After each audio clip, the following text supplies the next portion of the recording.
안녕하세요. 잡시광입니다. 베트남이라는 기회의 땅을 두고 한국과 일본은 투자 경쟁을 진행하고 있습니다. 베트남이 중국을 대체하는 새로운 시장으로 떠오르고 있기 때문인데요. 베트남을 과연 믿을 수 있는 국가인지 신뢰 문제가 분명 존재하지만 베트남은 인구 9,200만 이상에 달하는 시장 규모와 연평균 6% 이상의 고속 성장을 하고 있는 기회의 땅인 것은 분명한 사실입니다. 저렴한 인건비에 기반한 생산 시장과 풍부한 내수를 갖춘 소비 시장까지 잠재력이 큰 시장으로 손꼽히고 있기 때문입니다. 이로 인해 한국과 일본은 베트남과 밀접한 관계를 유지하며 다양한 분야에서 물적, 인적 교류를 이어오고 있습니다. 하지만 문화권이 다른 국가 간 교류를 하다 보니 자연스럽게 부작용이 생길 수밖에 없습니다. 한국에서도 얼마 전 베트남인들이 자가격리 조치를 위반하고 격리시설을 무단으로 탈출하는 문제를 일으킨 적이 있었습니다. 많은 분들이 지난 4월 베트남인 유학생 3명이 자가격리 중 자가진단 애플리케이션이 깔린 휴대전화를 거주지에 두고 군산의 유원지에 놀러간 사건을 기억하고 계실 겁니다. 이들은 법무부의 활동범위 제한 명령을 위반한 혐의로 범칙금 처분을 받았습니다. 뿐만 아니라 감염병 사태로 즉시 본국 귀국이 어려운 상황이기 때문에 강제 퇴거 대신 출국 명령이 내려졌습니다. 같은 달 서울 자가격리 장소에서 경남 김해로 무단 이탈한 베트남인 부부, 전남 여수에서 조업을 나간 베트남인 선원도 자가격리 수칙을 위반한 혐의로 추방 명령이 내려졌습니다. 이 같은 사건 말고도 베트남인들의 자가격리 수칙 위반은 빈번했습니다. 7월에도 경기 김포의 해외 입국자가 격리시설에서 달아나 경찰에 붙잡힌 적이 있습니다. 이들 베트남인은 인천국제공항을 통해 국내로 입국한 뒤 감염증 예방 차원에서 임시생활시설에 격리됐었습니다.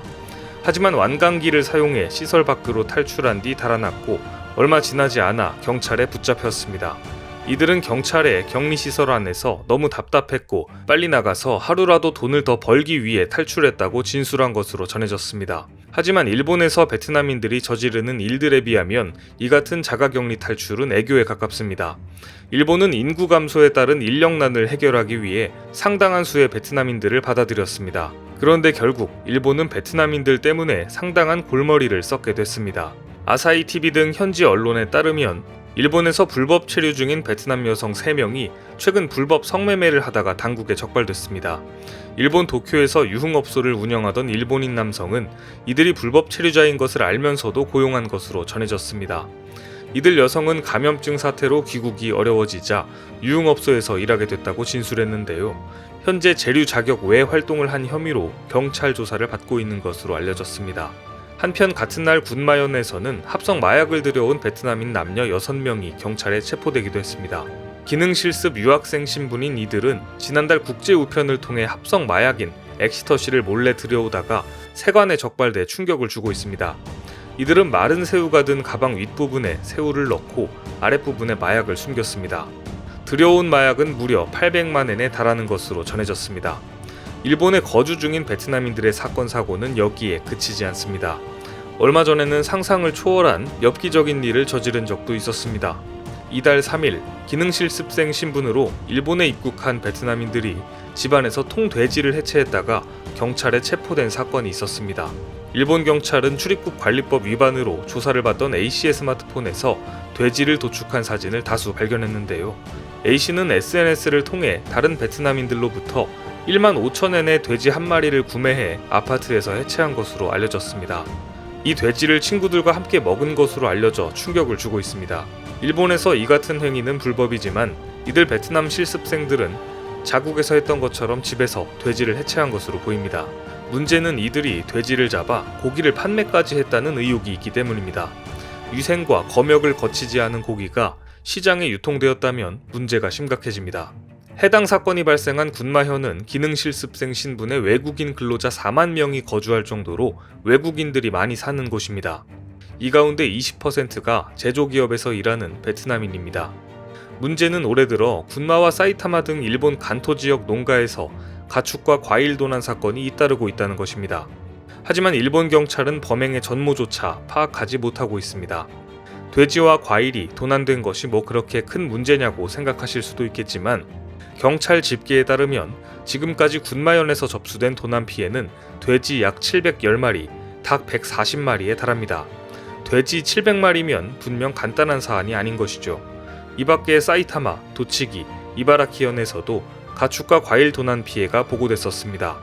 물론 이 모든 것들이 베트남인들의 소행이라고 단정 지을 순 없지만 적어도 베트남인들이 아파트에서 돼지를 해체하다가 잡힌 사례가 발생했기 때문에 수사가 필요한 것은 사실입니다. 실제로 A씨의 스마트폰에서 돼지고기를 판다고 암시하는 메시지가 발견되기도 했는데요. 일본 경찰은 여러 범죄 조직이 조직적으로 가축과 과일을 훔치고 있는 것으로 의심하고 있습니다. 이처럼 일본 내에서 베트남 실습생들의 악성 범죄 실태는 심각합니다. 일본 법무성에 따르면 지난해 기능실습생 신분으로 일본에 입국한 외국인 41만 명 중 22만 명이 베트남인이었습니다. 이 가운데 입국 후 종적을 감춘 불법 체류자들이 8,800여 명에 달했고 그중 절반 이상이 베트남인 것으로 파악됐습니다. 법을 어긴 불법 체류자들이 1년 만에 8천여 명을 넘어서면서 일본의 관리와 감독이 부실하다는 비판 여론이 거셉니다. 입국 후 종적을 감추는 등 문제도 잇따라 출입국 관리에 더 많은 관리 감독이 필요하다는 지적이 쇄도하고 있습니다. 일본의 경우 베트남과 문화적 이질감이 있는 상태에서 무분별하게 성급한 인적 교류를 진행한 결과 부작용이 나타나고 있다는 분석이 나오고 있습니다. 따라서 한국은 베트남과의 문화적 이질감을 먼저 극복하기 위해 베트남과의 문화 교류에 열을 올리고 있습니다. 최근 삼성전자 베트남 법인은 앞으로 5년 동안 베트남에서 한국어 교육을 위해 약 70만 달러를 지원하기로 결정했다는 소식입니다. 먼저 하노이 국립인문사회대 등 베트남 북부 지역 대학 한국어과 학생에게 장학금 3만 3천 달러를 지급했습니다. 여기에 그치지 않고 앞으로 5년간 베트남 북부와 중남부 지역 12개 대학 한국어과 학생들에게 장학금 33만 7,500달러를 전달할 계획이라고 합니다. 이뿐만이 아닙니다. 앞으로 3년 동안 해당 대학의 한국어과 어학 실습실에 있는 TV, 프로젝터, 음향시설 등 교육 인프라를 개선하는 데 36만 달러를 투자하는 통 큰 결정을 내렸습니다.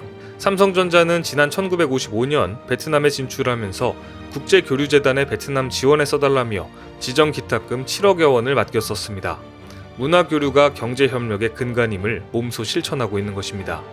포스코 건설도 한국국제문화교류진흥원과 베트남의 한국문화 교육 컨텐츠를 지원해 한류 문화를 전파하고 있습니다.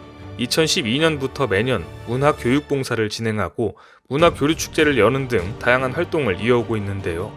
최근에는 베트남 바리아 붕따우성의 고등학교에 문화복합공간 크리에이티브 룸을 개소했습니다.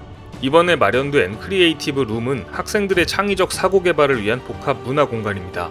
빔 프로젝터, 스크린, 스피커, PC가 갖추어져 있으며 이곳에서 한국 전통 무용, 태권도, K-팝 댄스, 한국의 방역을 교육받게 될 것으로 보입니다. 이 같은 노력은 결실을 맺기 시작했습니다.